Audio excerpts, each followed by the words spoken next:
আসসালামু আলাইকুম প্রিয় দর্শক, শরীফ ওসমান হাদির জানাজা শেষ হয়েছে, দাফনও শেষ হয়ে গেছে। ঢাকা বিশ্ববিদ্যালয়ের প্রাঙ্গণে আমাদের জাতীয় কবি কাজী নজরুল ইসলামের যে সমাধি আছে তার পাশেই তাকে দাফন করা হয়েছে।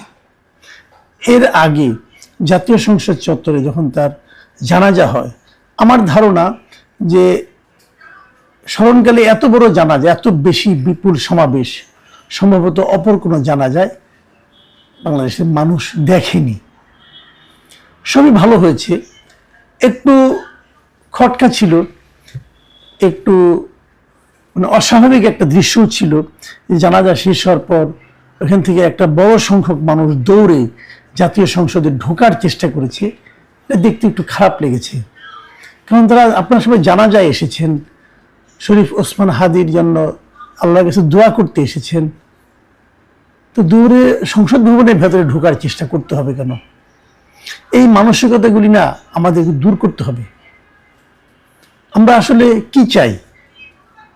শোকার্ত মানুষ থাকবে শোকার্ত মানুষের মতো, উচ্ছৃঙ্খলতা কেন দেখাবো আমরা? যোগ সেটা ব্যাপার না, তারপরেও এগুলো অনেক লোক থাকলে হয়, এরকম হতেও পারে। কিন্তু যে জিনিসটা আমার আলোচনার বিষয়, যেটা আমি গত দুদিন ধরেই বলা শুরু করেছিলাম, এবং শরীফ ওসমান হাদি দিন গুলিবিদ্ধ হলেন তারপরের দিন থেকে আমি বলছিলাম যে এই ঘটনাকে কেন্দ্র করে কিন্তু রাজনীতি চলছে। দেশের অভ্যন্তরে রাজনীতি চলছে, দেশের বাইরেও রাজনীতি চলছে। নানা ধরনের কর্মকাণ্ড আমরা দেখছি বিভিন্ন জনের, আমরা বিভিন্ন সময় বলার চেষ্টা করেছি, এবং আমি বলেছি যে জিনিসটা সবচেয়ে বড় কাজ হলো, সবচেয়ে প্রথম কাজ হলো তার যিনি গুলি করেছেন তাকে, সেই লোককে ধরা। সেই লোককে ধরতে পারলে আমরা পেছনের লোকগুলিকে ধরতে পারবো, আমরা কারণটা জানতে পারবো। এ ধরনের ঘটনা কেন ঘটলো এটা কারণটা জানা খুব জরুরি, তা না হলে কিন্তু অনেক কিছুই অজানা থেকে যাবে, অদৃশ্য থেকে যাবে। আমার ভালো লেগেছে যে ইনকিলাব মঞ্চ, তার সঙ্গে যারা আছেন এখনো শরীফ ওসমান হাদির পরে, আমার কাছে মনে হয়েছে যে এই প্রতিষ্ঠানটা বোধহয় ভালোভাবে অগ্রসর হচ্ছিল। এই জন্য মনে হয়েছে যে এখন যারা দায়িত্বে আছেন তারা কিন্তু ইনকিলাব মঞ্চের পক্ষ থেকে একটা বড় দাবি করেছেন, এবং সেই দাবিটা কি? তারা দাবি করেছেন যে 24 ঘন্টা তারা একটা আলটিমেটাম দিয়েছেন স্বরাষ্ট্র উপদেষ্টা এবং স্বরাষ্ট্র বিষয়ক যে প্রধানমন্ত্রী উপদেষ্টা আছে, প্রধানমন্ত্রীর যে বিশেষ সহকারী আছেন খুদা বক্স চৌধুরী, তাদের দুজনকে। হয়তো আপনি বলবেন যে স্বরাষ্ট্র উপদেষ্টাকে দিলেই তো হয়, আবার খুদা বক্স চৌধুরীকে দিতে হলো কেন? না, দিতে হলো, দেওয়াটা দরকার ছিল। দরকার ছিল এই কারণে, যারা স্বরাষ্ট্র মন্ত্রণালয় সম্পর্কে খোঁজখবর রাখেন, যারা বাংলাদেশের পুলিশ বিভাগ সম্পর্কে খোঁজখবর রাখেন, এমন অনেক লোকের সঙ্গে আমার কথা হয়েছে, তারা আমাকে যে কথাটা বলেছেন যে স্বরাষ্ট্র উপদেষ্টা একটা সহজ সরল টাইপের মানুষ। সহজ সরলতা কোনো যোগ্যতা নয় এই ক্ষেত্রে, কিন্তু তবুও এটা ওনার বৈশিষ্ট্য। যা কাজ পুলিশ যা করে অথবা যা করে না,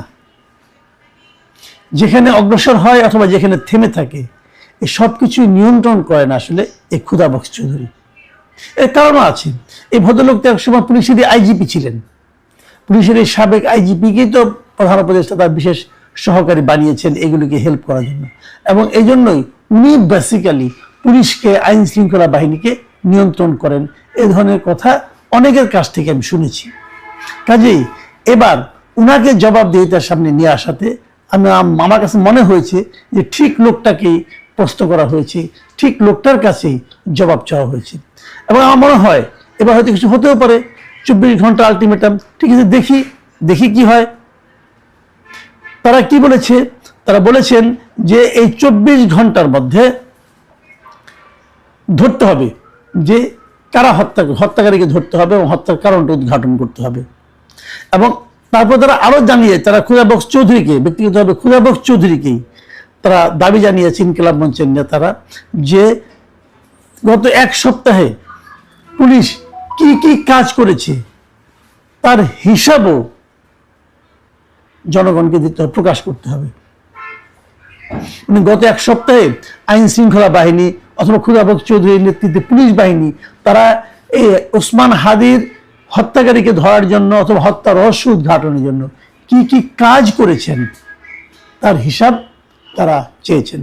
আমি জানি না কি হবে, তবে তারা এটাও বলেছেন যে 21শে ডিসেম্বর মানে রবিবার বিকেল 5:15 তারা আবার শাহবাগে মিলিত হবেন এবং এ সময় সরকারের পক্ষ থেকে কি কি পদক্ষেপ নেওয়া হলো এবং কোন কোন পদক্ষেপকে তারা গ্রহণযোগ্য মনে করছেন, কোনটাকে মনে করছেন না, তার ব্যাপারে তারা পরবর্তী কর্মসূচি কি হবে সেটাও দেবেন। আমি আশা করব যে তাদের এই আলটিমেটাম সরকার সিরিয়াসলি নেবে, আর না নিলে যে আন্দোলনটা হওয়ার কথা সে আন্দোলনে সবাই যাতে থাকেন এই অনুরোধ আমি করব। এখন আমি আরেকটা কথা বলি, যে কথাটা নাকি বলা আমি দুদিন ধরে বলছিলাম ওটা নিয়েও, যে এই যে শরীফ ওসমান হাদি তার মৃত্যুকে কেন্দ্র করে এই যে মিডিয়াতে আক্রমণ করা, প্রথম আলোকে আক্রমণ করা, আচ্ছা ব্যক্তিগত জীবনে আমি আমি আবার বলেছি আপনাদেরকে যে শরীফ ওসমান হাদির সঙ্গে আমার ব্যক্তিগতভাবে পরিচয় ছিল, যোগাযোগ ছিল, আমরা মাঝে মাঝে কথা বলতাম। আমি কিন্তু হাদিকে পছন্দ করতাম, আমি বারবার বলেছি পছন্দ করতাম। কেন করতাম তার একটা নমুনা আজকে আপনি দিচ্ছি, যে এই যে জুলাই আন্দোলনে যারা ছিলেন তাদের অনেকের মধ্যে আপনি দেখবেন এক ধরনের অ্যারোগেন্সি কাজ করেছে, কিন্তু হাদির অ্যারোগেন্সির মধ্যে পার্থক্য ছিল, সে যে কথাটা বলতো লজিক দিয়ে বলতো, এবং তার অ্যারোগেন্সির মধ্যে আমি অন্ধত্ব কম দেখেছি।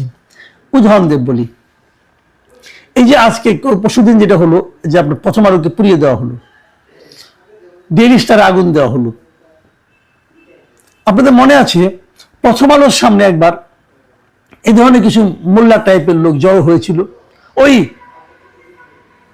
আমেরিকার নিউ ইয়র্কে থাকা পলাতক ব্যক্তিটার আহ্বানে, এবং তার সঙ্গে সেখানে এই যে প্যারিসের আরেকজন ছিল, তারা সেখানে জিয়াফতের আয়োজন করেছিল, জিয়াফত করবে। এই প্রসঙ্গে আপনারা কি মনে করতে পারবেন শরীফ ওসমান হাদি কি বলেছিলেন? আপনি ইউটিউবে যান, ইউটিউবে যে শরীফ ওসমান হাদির নাম দিয়ে বাংলায় লিখে প্রথম আলো লিখে আপনি সার্চ দেন, পেয়ে যাবেন। কি বলেছিল আমি সেটাকে আপনাকে একটু পড়ে শোনাই, আমি ওনার কাছ থেকে হুবহু নিয়েছি। তিনি প্রথম আলো প্রসঙ্গে বলেছিলেন যে বাংলাদেশের প্রত্যেকটা পত্রিকার একটা আইডিওলজি আছে, প্রথম আলোর সামনে যারা দাঁড়িয়েছে আমরা কি তাদের পক্ষে দাঁড়িয়েছি? আমি বলি না। আপনি পারলে প্রথম আলোর বিপক্ষে আরো 10টা প্রথম আলো তৈরি করেন, তার অফিসের সামনে আপনার কাজটা কি? আমরা এই কথা বলেছি। এই হলো শরীফ ওসমান হাদি। এই মব করাটাকে উনি পছন্দ করেন নাই। যারা মব ক্রিয়েট করেছে এভাবে একটা পত্রিকার সামনে দাঁড়িয়ে সেখানে জিয়াফত দিয়েছেন, গরু জবাই করার কথা বলেছেন, গরু জবাই করেছেন, এই প্রক্রিয়াটাকে, এই আচরণটাকে শরীফ ওসমান হাদি পছন্দ করতেন না, এবং সেটা যে করতেন না এটা উনি প্রকাশ্যে বলেছেন। অথচ তার মৃত্যুর পর তার এই মৃত্যুকে কেন্দ্র করে এই মব বাজরা এবার কোনো দাঁড়ায় নাই, আগুন দিয়ে পুড়িয়ে দিয়েছে। আমি তো নিশ্চিত যারা আগুন দিয়ে পুড়িয়ে দিয়েছে তারা শরীফ ওসমান হাদির মতাদর্শের লোক না, তারা শরীফ ওসমান হাদিকে ভালোবাসে না, তারা কেবল এই মৃত্যুটাকে মৃত্যুটা তাদের দরকার ছিল, যে মৃত্যুটা হলে আমি মবটা ক্রিয়েট করতে পারবো। তাদের কাছে শরীফ ওসমান হাদি একটা টুলস, এই বললাম না বলির পাঠা, শরীফ ওসমান হাদি ছিল এদের কাছে বলির পাঠা। তার মৃত্যুটাকে তারা ব্যবহার করেছে, তারা হয়তো তার আরো আগে মৃত্যু চেয়েছিল, আরো আগে মরলে আরো আগেই বলতো তারা করতে এই কাজগুলো। এই লোকগুলি নৃশংস, এই লোকগুলো দেশে একটা বিশৃঙ্খলা তৈরি করতে চায়, এরা করতে চায়, এবং এদেরকে যারা করায় উৎসাহ দেয় তারাও করতে চায়। এই লোকগুলির সম্পর্কে আপনাদের সতর্ক থাকতে হবে। আমি একটা কথা বলি, আপনি দেখবেন শরীফ ওসমান হাদির মৃত্যুর পর এনসিপির নেতারা বড় বড় কথা বলেছেন, কিন্তু এনসিপি মাঝখানে রাজনৈতিকভাবে একটু পিছিয়ে পড়েছিল, তারা এই হাদির মৃত্যুকে কেন্দ্র করে রাজনীতিতে আরো অগ্রসর হওয়ার চেষ্টা করছে। এবং আপনি দেখবেন গত কয়েকদিন এই সদ্য পদত্যাগকারী এক উপদেষ্টা মাথার মধ্যে পট্টি বেঁধে কি মানে এক জ্বালাময়ী বক্তৃতা দিচ্ছিল শরীফ ওসমান হাদিকে নিয়ে। তাদের সম্পর্কে শরীফ ওসমান হাদি কি ভেবেছিলেন, কি বলতেন, এটাকে আপনারা মনে করতে পারেন? এটাও ভিডিওতে পাবেন। আপনারা হাদি এনসিপি এটুকু লিখে ইউটিউবে বাংলায় লিখে সার্চ দেন, পেয়ে যাবেন উনি কি বলেছিলেন। এদের সম্পর্কে ওসমান হাদি বলেছিলেন এনসিপি সম্পর্কে সরাসরি যে এনসিপির 3টা অপরাধ। নাম্বার 1, ওরা জুলাইকে কুক্ষিগত করেছে।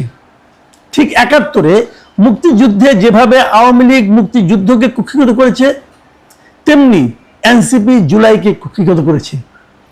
এই জুলাইকে কুক্ষিগত করার কারণে তারা দ্বিতীয় যে কাজটা করেছে, অনেকেই তারা দুর্নীতিগ্রস্ত হয়েছে। এই কথাটা বলতে আমাদের কলিজা ছিঁড়া যায়। আজ থেকে 10 মাস আগে যে ছেলেটাকে দেখেছি সারা গায়ে আঘাতের চিহ্ন, সেই ছেলেটা, সেই সব ছেলে মেয়ে কিভাবে মাত্র 8-10 মাসের মধ্যে কোটি টাকার মালিক হইতে পারে, এই চিন্তায় আমাদেরও ঘুম আসে না। এই কথা কিন্তু শরীফ ওসমান হাদি বলেছেন। আপনি ইউটিউবে সার্চ দিয়ে দেখেন ভাই, আমি বানাই বানাই বলছি না। এরপরে আরো অনেক কথা বলেছেন, এরা কিভাবে দুবাই বিল্ডিং এর মালিক হয়েছেন, ফ্ল্যাটের মালিক হয়েছেন, এরা কিভাবে কোথায় কোথায় টাকা পাচার করেছেন, এবং কয়দিন পরে তারা যে বিদেশে চলে যাবেন, আমাদেরকে ফেলে চলে যাবেন, বিপদের মুখে রেখে চলে যাবেন, এই কথাগুলিও কিন্তু শরীফ ওসমান হাদি বলেছেন। এখন দেখবেন তাদের কান্নার শেষ নাই, তাদের বক্তব্যের শেষ নাই, যে শরীফ ওসমান হাদি তাদের ভাই মারা গেছে, কি কান্না। তারাও শরীফ ওসমান হাদির এই মৃত্যুটাকে ব্যবহার করছে। তারা যদি শরীফ ওসমান হাদিকে ভালোই বাসত, তাহলে ওই সমস্ত অপকর্ম করার আগে 3 বার চিন্তা করত যে এই কাজটা আমার করা ঠিক হবে কিনা। তারা কেউ চিন্তা করে নাই। শরীফ ওসমান হাদি এদের সঙ্গে ছিলেন না, তিনি এদেরকে সমালোচনা করতেন। উনি যাদের সবচেয়ে বেশি সমালোচনা করতেন, সেই লোকগুলি এখন তার সবচেয়ে বড় প্রেমিকে পরিণত হয়েছে। নানা ঘটনা ঘটাচ্ছে নিজেদের সুবিধা লাভের জন্য, নিজেদের রাজনৈতিক ফয়দা লোটার জন্য। এইভাবে জিনিসটাকে দেখেন। হাদিকে শ্রদ্ধা করতে চান, হাদির কথাগুলো শুনে সেইভাবে শ্রদ্ধা করেন। হুজুরকে মাতেন না, হুজুরকে মাতলে ওই যারা তাকে নিয়ে রাজনীতি করতে চায় তাদের ফয়দা হবে, আপনার কোনো ফয়দা হবে না। আমি বারবার এই কথাটাই বলার চেষ্টা করছি। সমস্ত সমস্যার সমাধান হয়ে যাবে যদি হাদির খুনিকে ধরা যায় এবং যদি জানা যায় কে তাকে পে করেছে, কে তাকে দিয়ে খুনটা করিয়েছে।